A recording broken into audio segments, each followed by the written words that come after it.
today. I'm Eric Weiler, your club president this year. And Devin and I thought we would start something new with the breakout rooms. And we think going forward, we might do that every meeting for maybe 5 to 10 minutes for some smaller group settings and some conversations. Good to know. We like to start every meeting with the Pledge of Allegiance. So if everyone could please take a second and unmute yourself, we're going to put up a slide of the American flag here momentarily. PowerPoint allows. Here we go. If everyone could please join me in the Pledge of Allegiance. I pledge allegiance to the flag of the United States of America and to the republic for which it stands, one nation, under God, indivisible, with liberty and justice for all. Great, thank you. Now back over to Devin with some Zoom tips for us. Sure, yeah. Well, good to see you all. One of the things that you can do with Zoom is you can switch between views. You probably know this already. You can if you're on a computer up in the right-hand corner, you can switch between speaker and gallery. I always enjoy gallery view for this part of the meeting and then switch to speaker view when our speaker, Joe, spends a little bit more time. And then once you're in speaker view, once he's sharing slides, there's a little slider in the middle there. So if you want to see more of him, you can slide the slides off to the side, or if you want to see more of the slides, if you want to take a peek at something in particular, then you can move that over. So just watch for that. You can get in the chat and talk to people. You can also sign in, which helps us with attendance. There's a reactions tab, and that's the last thing that I'll say. You've got all kinds of emojis. The best emoji in the world, of course, is the saxophone emoji, but you can choose all of them. And then you have raise hand, which is particularly important if you are a guest, a visitor, have a visitor, or have questions or announcements.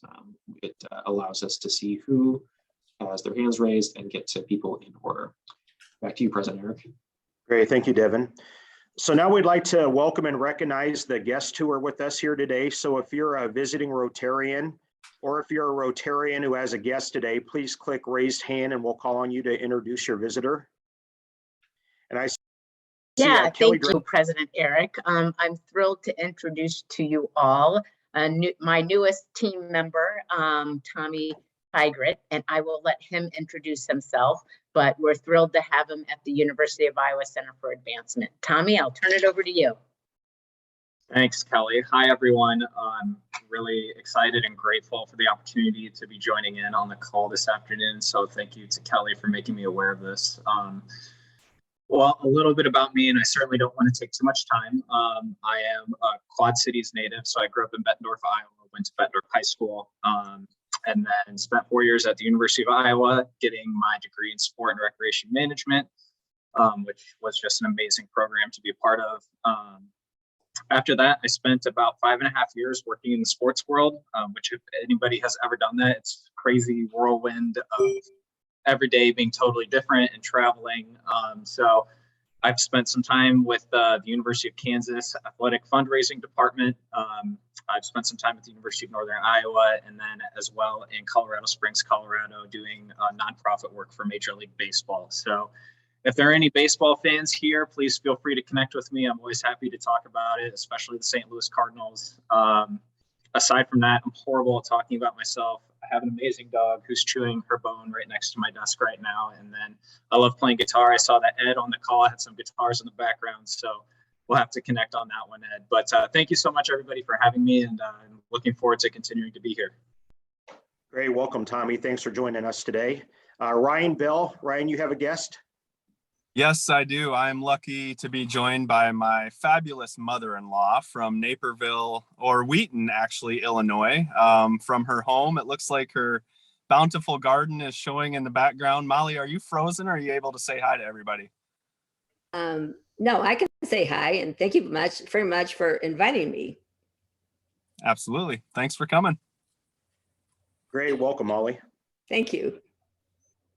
So now if anyone has an announcement, please click raised hand and we'll call on you for announcements. And I wanted to share a few general announcements. I think most of you are aware with the rise in COVID numbers right now, we've decided we want to keep our members, our community, and our families safe. So our club is going to be on Zoom 100% through the month of January. And our board will meet later this month to kind of talk about and make a decision about February and going forward. But for the time being, we will be on Zoom, but we look forward to the day when we can eventually get back and see each other face to face in person. Make sure you're watching for my weekly emails. It's a great way to find out upcoming programs, club announcements, and updates on our community service projects. And if you're new to Rotary or maybe looking to get more engaged and thinking, how can I get more involved? 2 of our committees right now are recruiting new members. Our membership committee is very important. We're looking for some energetic, friendly folks to really make sure that we're engaging our members, and we're looking for prospective new members in the community. And we're also looking for our Sergeant at Arms committee. When we're able to get back in person, we're looking to recruit a few folks who can get to the Highlander a little bit early, about 30 minutes early, and help us set up our welcome table, our registration, our sign-in sheets, and our name tags. So if that sounds like something you might want to do, Sergeant at Arms or membership, feel free to email me or send me a chat, and we'd love to talk more about that. Any other announcements at all that anybody has? Not seeing any. We do have a new member induction today, which is always a fun part of the meeting. And before we induct this new member, I would like to have him tell you a little bit about himself. So our new member today is John Gabrielson. And John, I'd like to invite you to unmute yourself and tell us a little bit about yourself and why you want to be a Rotarian. Yeah, thanks, Eric, and hello, everyone. I'm John Gabrielson. Been in the Iowa City community since 2005. Most recently here at Leggett Architects. I've kind of followed Rotary for a while now on the periphery, and thought it'd be a great opportunity to get more involved and kind of do my small part to help the community I'm proud to call home, and hopefully form some new connections and friendships along the way, and have a little fun in the journey. So I appreciate you all inviting me here and allowing me to join this wonderful organization. Great. Thank you, John. And kind of my background with John had reached out for more information about our club and getting involved in the community. And then about a month ago, my wife told me, my wife works at Kirkwood as well, hey, this really nice guy who's an architect in town came and spoke to some of our students and did a really nice job. And his name was John from Leggett Architects. And I said, John Gabrielson. And she said, that's the guy. So another great validation there. So excited to have you join us, John. So John, you have been approved for membership in this Rotary Club because we believe you are a worthy representative of your vocation, interested in the ideals of Rotary, and willing to do your share in translating those ideals into action. Rotary is non-political, non-discriminatory, and non-denominational. Our impact starts with our members, people who work tirelessly with their clubs to solve some of the most difficult challenges in our community. Our efforts are supported by Rotary International and the Rotary Foundation, which turns our donations into grants that fund the work of our members and partners around the globe. When you become a member of Iowa City Noon Rotary Club, you join over 1.2 million Rotarians around the world. Rotary International uses the term JET, J-E-T, to describe what we do so well. Join leaders, exchange ideas, and take action. Your challenge as a new Rotarian is to get involved, join at least one committee, and bring guests and introduce them to Rotary. I now invite our members and friends to provide a warm virtual round of applause for our newest Rotarian, John Gabrielson. Thank you all. So make sure if you see John out in the community to say hi to him and introduce yourself. And hopefully when we get back in person, we'll see you, John, and we can get to know you a little bit better as well, too. So welcome to Rotary. Thank you very much. Before we get started with our program, I have to mention, I do have a meeting at 1 o'clock that I have to slip out for a little early. So Devin has graciously agreed to help us conclude the latter part of our meeting. So Devin, thank you in advance for that. So if I slip out, you guys will be in good hands with Devin. So I'd like to introduce Devin now to introduce our program speaker today. Yeah, thanks, President Eric. So this was a Barb Thomas recommendation. And Barb, apparently, Joe was telling me that he has worked with you for years at this point now, and he is still working with you. So clearly both of you must be doing something right. Is there anything, I have a more formal introduction, but do you want to say anything about Joe and his work at Tippy? Well, Joe's a great kid. He's a finance. He's actually a double major, I think, which you got to hand it to any kid who's double majoring. But I actually know Joe because he was a West High football player, as was my son. And when we needed a student worker, I have learned that it's always good to hire student workers who are local because they don't disappear for a month around Christmas time. And if you get a guy like Joe, you know you're getting really good work ethic. You know he will not complain when you ask him to move a table or a really heavy box for you. And he's just been a really great asset to our office. And it's been great to see him progress. And it's been especially rewarding to see how involved he's gotten in Dance Marathon. It is truly a passion for him, as you will tell. You will know this when you hear him talk about it. But to see what a passion it is, and just to see this outstanding young man who also has a really cool mom, become a really great human and a really great young man who I think will always make our community proud. So that's my 2 cents about Joe. Thanks. I appreciate that. So now for the more formal introduction, the things that Joe gave me to say about himself. He is a senior. I think Barb said that, double majoring, and he is the finance director for Dance Marathon 28. And that is a big, big deal. Y'all probably know about Dance Marathon, but they raise some serious money. There's a lot of organization that goes into that. So kudos to you, Joe, for being finance director. That's a big deal. He's studying business analytics and finance at Tippy. And he first joined University of Iowa Dance Marathon in 2017 as a dancer, and then became a leadership member on the finance committee, and then started his executive council position, the one he's in right now, in March of 2021. He oversees 4 subcommittees, handles money, tracks donations, and advises the executive director on financial matters. After graduation, he hopes to extend his work in college to serve others, either in a nonprofit organization or a business that focuses on helping members of the community. Joe, we're excited to hear what you have to say about Dance Marathon. We're glad that you're here. The floor is yours. Thank you, Devin, and thank you, Barb. Let me get my presentation pulled up. All right, and thank you for having me back a couple years later. I was here 2 years ago when we were back in Brown Deer. And this is my presentation, 28 Years of Changing Kids' Health. First, a little bit of history on Dance Marathon. We started at the University of Iowa in 1994. It was organized to support pediatric oncology and bone marrow transplant patients and their families. In the first year, they raised $31,000 in 1994, the first year as an organization. And it has since grown to become the largest student organization on campus, typically with about 3,000 students in a normal year. Over our 28 years, we continue to serve over 1,000 families, ranging from families that just joined us this year to ones that joined us 28 years ago. And in the first 27 years of Dance Marathon at the University of Iowa, we have raised over $31.8 million, which is a really big number that is hard for even me to comprehend. Next, I wanted to show you our campaign from this year for Dance Marathon 28. It will show you a little bit more about what we do on campus and how we impact our families.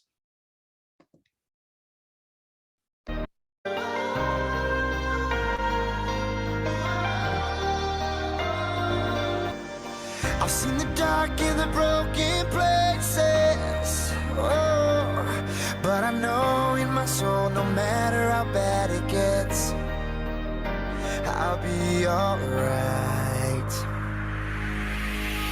There's hope in front of me, there's a light, I still see it. Oh, goodness, sorry. There's a hand still holding me, even when I don't believe it. I might be down, but I'm not dead. There's better days still up ahead. Even after all I see, there's hope in front of me, yeah.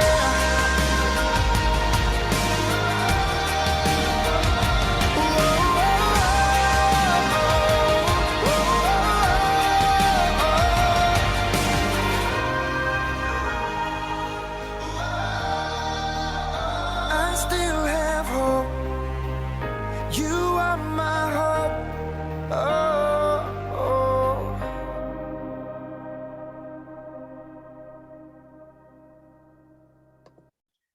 So that was our campaign for this year, which is Endless Hope, which we continue to strive for in everything that we do every day of the past year.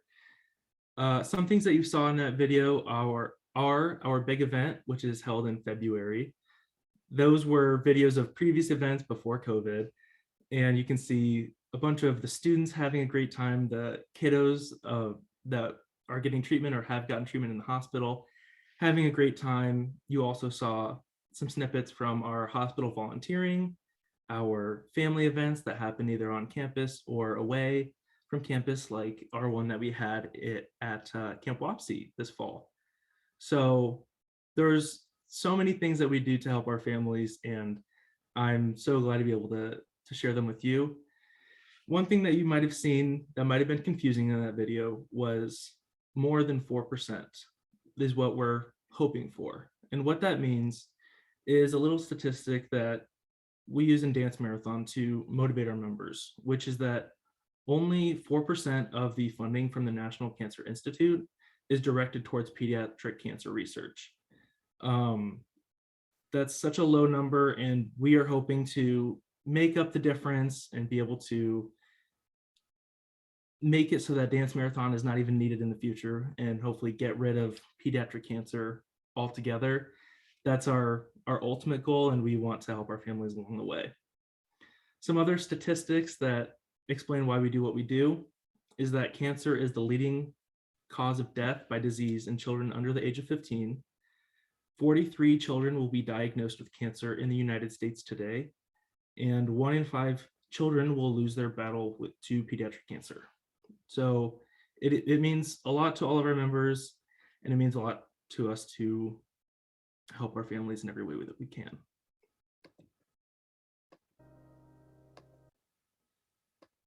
Okay. Next, I want to talk about who we serve. These are the pediatric oncology and bone marrow transplant patients at the University of Iowa Stead Family Children's Hospital.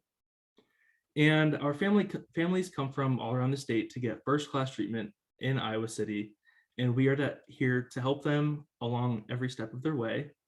And we continue to serve families at all stages of their cancer journey. And we have 3 categories of families that we serve. First are active families who are currently getting treatment, or whether that be chemotherapy or any other type of radiation, anything like that. Forever families, which have made it past their battle with cancer and come out the other side to live long, healthy lives. And last but not least are the Dancing in Our Hearts families. These are the families whose kiddos did not make it past their battle with cancer, but we still support the families and we still advocate for their children every day through everything we do. This is a little bit more about how we provide endless hope for our families. First, the most glaring is the financial support. Some of the things that we cover with financial support for our families are treatment costs. Chemotherapy can be very expensive. Parking passes, that is an expense that many families are not aware of beforehand. And even things like meal vouchers, helping families get out of the hospital, have a nice, pleasant time in Iowa City, going to get a nice dinner or something like that. And something that's not listed is we actually do provide financial assistance for our Dancing in Our Hearts families to cover the funeral costs as well, which means a lot for our families, as you can probably assume. And next, we provide emotional support. First, I want to talk about the volunteering that we do on the 11th floor of the Children's Hospital. We, as students, are able to go in there and give the parents a little break by playing with the kids, getting their mind off of treatment or anything like that, making it so that the parents can go get some fresh air outside, maybe go do something else for a little bit, and just make sure that we're making them happy and bringing them joy any day that we can. Next is our family events. These can be held online or in person. And for example, in the fall, we went to Camp Wapsie and had crafts and activities for the kids to run around and do and interact with kiddos that are going through or have gone through the same things as them. And the families, especially the parents, really appreciate it.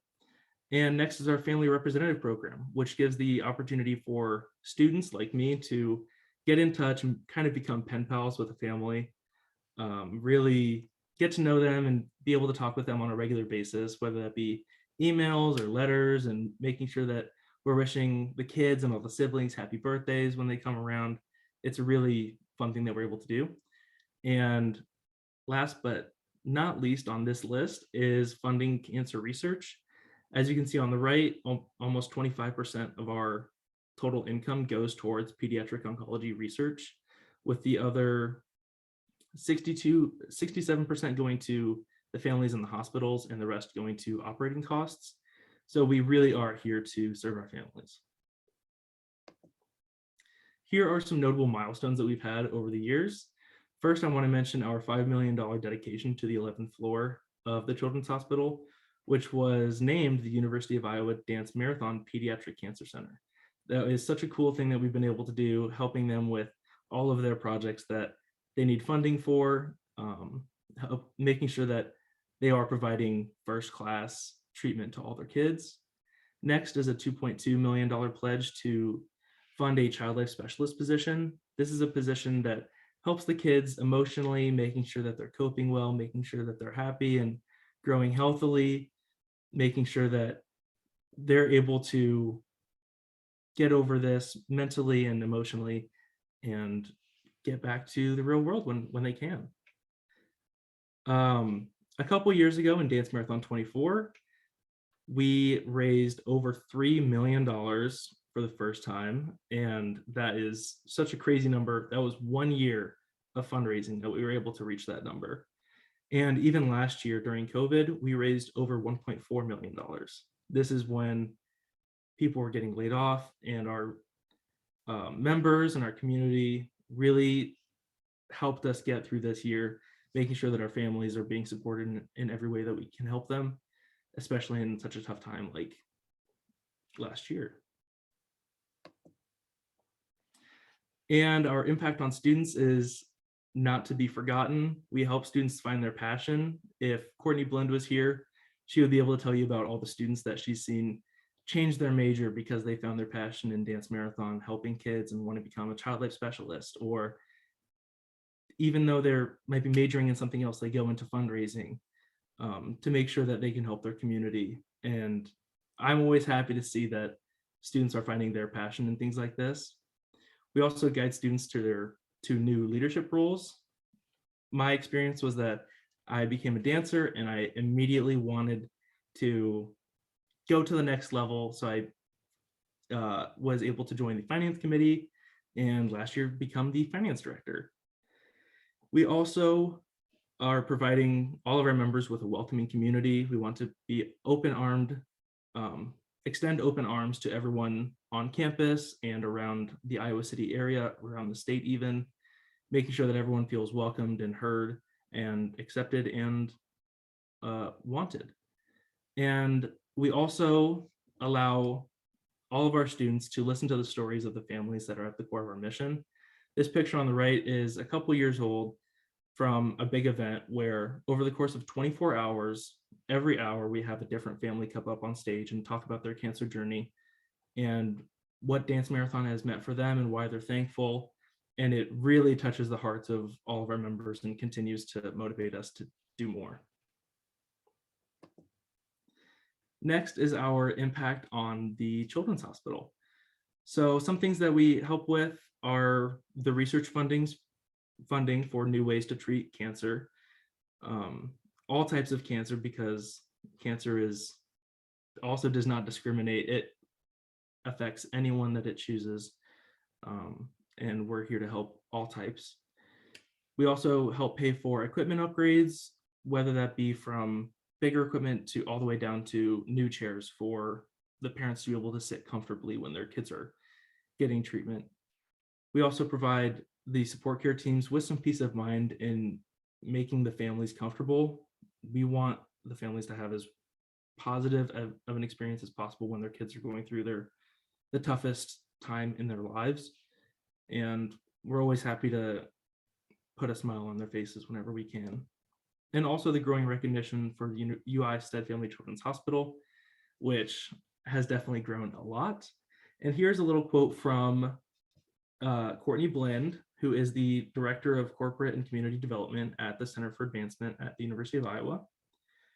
UI Dance Marathon is integral to the work happening to support our pediatric oncology and hematology patients. The group is more than just a student organization. They are an extension of the support care team, providing valuable resources and engagement with families we treat. Not only does UIDM serve the needs of families, they are also integral and in the strategical movement of moving the hospital forward, providing transformational funding to help put UI Stead Family Children's Hospital on the map. We are beyond grateful for their partnership and our community members who lean in to support their selfless work. Unfortunately, Courtney can't be here, but I've worked with her a lot this year, and it's amazing to see how we can impact the hospital in these ways. And I also wanted to talk about my personal cancer journey and involvement in UIDM. I first joined, like Devin said, in 2017 as a senior at Iowa City West High School. And I was diagnosed with cancer after my first semester at Iowa. I had already joined Dance Marathon again, but I was unable to complete the year. I did get treated at the University of Iowa with chemotherapy, and after 3 very arduous rounds, a couple months later, I was told I was cancer-free and could return to campus my sophomore year. I immediately got back to joining Dance Marathon. The next year, I joined the finance committee, and I was able to help with our database and making sure that matching donations are being counted correctly. And it really propelled me and motivated me to apply to be the finance director for Dance Marathon 28, which I did. And I've been able to do so many things to help Dance Marathon. A couple, like Devin mentioned, I help with tracking the donations and making sure that we're making the best financial decisions. I oversee a couple of subcommittees, and those would be for our canning, which is going around the community, getting money, fundraising, analytics, and the finance subcommittee. And I'm very thankful for the year that we've had this year. It's been a really amazing experience, especially after what I went through with my cancer journey. I really feel for all the kids that we serve. And lastly, I would like to talk to you about how you can help the University of Iowa Dance Marathon. So first, you can go to our website and just learn more. It's an amazing resource. It talks about what we do and why we do it, especially. And if you are so inclined, you can go to this website to donate. You can make a general fund donation. You can find a dancer that you want to support. If you want, you can search my name and donate to me if you want. And really, every single donation helps. I will drop some stuff in the chat to both of these links so that you all can feel free to go to them. There is the first one. And here is the second one. You can also use this QR code on the right to go to our donations page. We really do appreciate every single dollar, every single cent that we get, whether that be $1, $25, $100, it all makes the biggest difference and means the most to our families, first and foremost, our community and our dancers, our members. And I also wanted to thank you for giving me the platform to speak to you all. I really appreciated it. Thank you very much. Great. Thank you, Joe. For our members, if you have a question for Joe, please click raise hand. And I see Brianna, you have a question?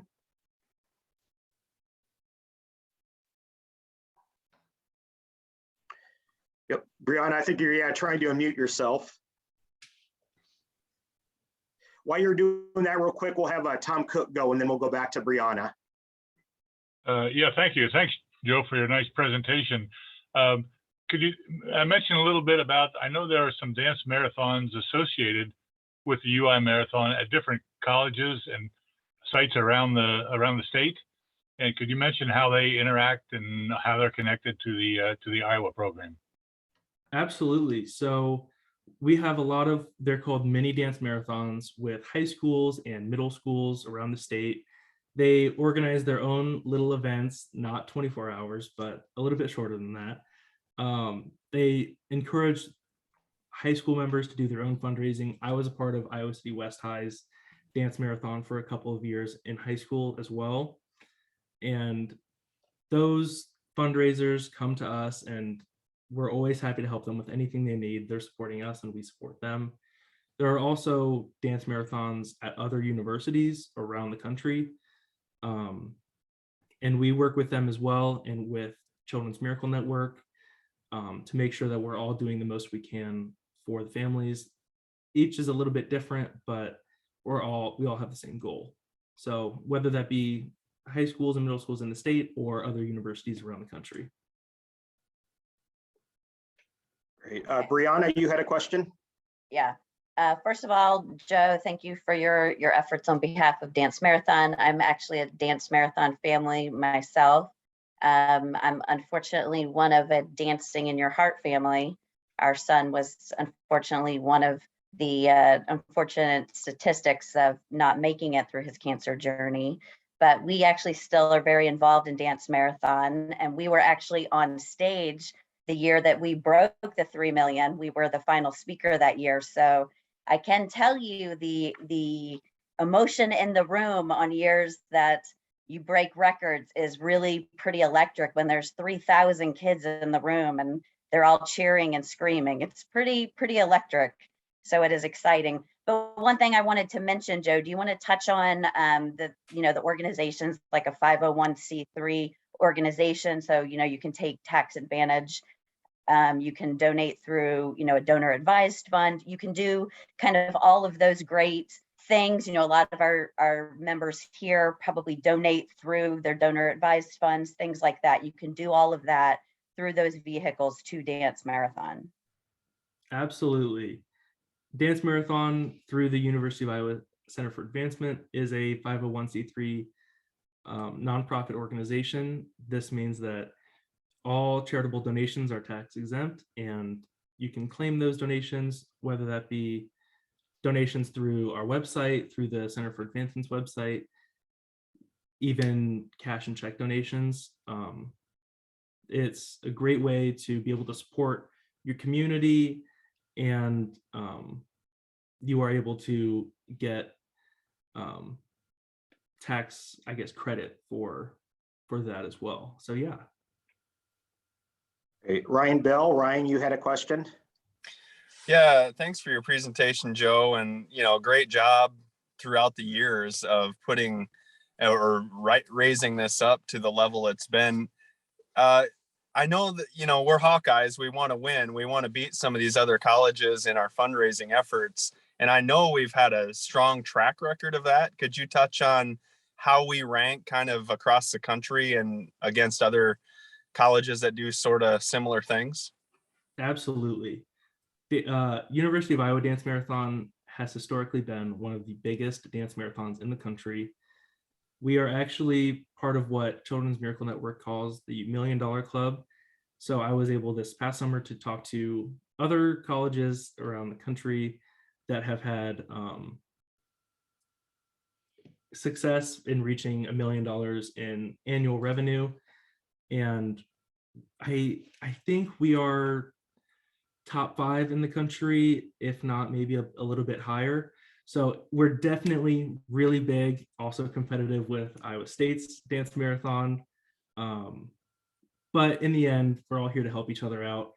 And I would love to see University of Iowa Dance Marathon go even further and continue to grow. Great. Barb Thomas, you had a question, Barb?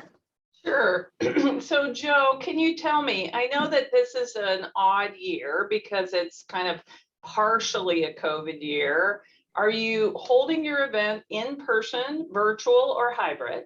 And then in addition, is there a financial goal given that it's not the same as a normal dance marathon year? Right. So this year we have been lucky enough to have a bunch of in-person events, whether that be our whole organization meetings or just our leadership meetings or even just our executive meetings. But unfortunately, with the way that COVID has grown, the COVID cases have grown and increased recently, it was the best decision to make our event virtual this year. Luckily, we had a virtual event last year as well, so we have a lot of knowledge to lean back on and grow from. So yeah, unfortunately, it is going to be virtual, but we are still working to make it as engaging as possible and as great of an event as possible for our families. And what was the second part of that question again? Do you have a financial goal for the campaign this year? Right. So we do, but unfortunately, that is something that myself and the executive director want to keep close. We want to make sure that our members are working as hard as possible, no matter what the goal, and doing as much as they can leading up to the event. So I know that when you have the live event and a student wants to participate, they have to agree that they will raise a certain amount of funds. What is that? Yeah, so it is different based on the how you register. Most of our members are just dancers, and they raise $500 throughout the year, and that allows them to punch their ticket to our big event, and they get t-shirt and some other cool things at the big event. But that allows us to make sure that we are fundraising as much as we can. Some of the leadership members raise a bit more than that to get to the big event, and it allows them to engage themselves. But we also have some fundraising minimum waivers if people are having troubles with it. So we are trying to be as inclusive as possible and making sure that no matter what your status is in any way, you're able to do as much as you can and still participate in Dance Marathon. Okay, so here's maybe my last question. Since it's a virtual event, have you pondered selling tickets to the event so that people like me or Ryan or even Tom, who, I am not going to participate for 24 hours, okay, just being upfront here, people, but, I might pay $25 to pop in for 20 minutes here or 20 minutes there and just kind of get the buzz and the excitement about it. I mean, yes, you have a virtual year, but maybe you could turn it into a new opportunity. Who knows? Absolutely. We're always looking for ways to engage the Iowa City community and extend even further. So I don't know of any specific plans on maybe tickets, but if there are any ways to get our community involved in our big event, I will make sure to get back to Barb Thomas so that she can spread that information to all of you as well. Great. Well, Joe, hey, thank you so much for being with us today. Everyone in our community is so proud of what you've done with Dance Marathon, and make sure after the event, reach out to Barb or myself and let us know the final results, how much you guys raised for research. And Joe, final question. I'm not a good dancer myself. What's your go-to move on the dance floor? Oh, man. Do you have a go-to? Usually there's just so much excitement in that room. Oh, yeah. It's just everyone jumping up and down, but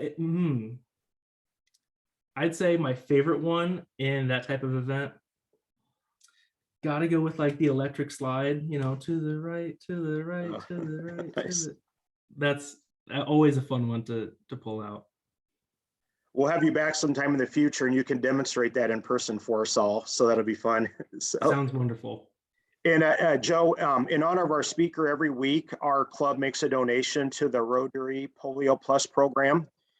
And that donation is matched 2-to-1 by the Bill and Melinda Gates Foundation. And that'll result in 70 polio vaccinations in your honor around the world. So thank you again for being with us today. Thank you all for having me. I really appreciate it. And our program next week should be a great one. It's Ronald Cox. Ronald is with Iowa State University, and he's an expert on workforce development. And I know that's such a big issue right now.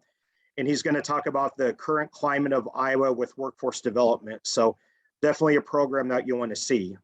And we conclude every meeting with the Rotary four-way test. Deb and I had enough time to get through it all. So if you want to put the four-way test on the screen for us.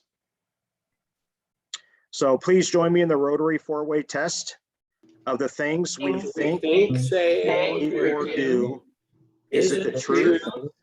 Is it Is it fair to all concerned? Will it Will build it build goodwill and better friendships? Will Will it it be beneficial to all concerned? Hope everyone has a great week, and we'll see you guys next Thursday. Thanks. Good job, Joe. Thank you, Barb.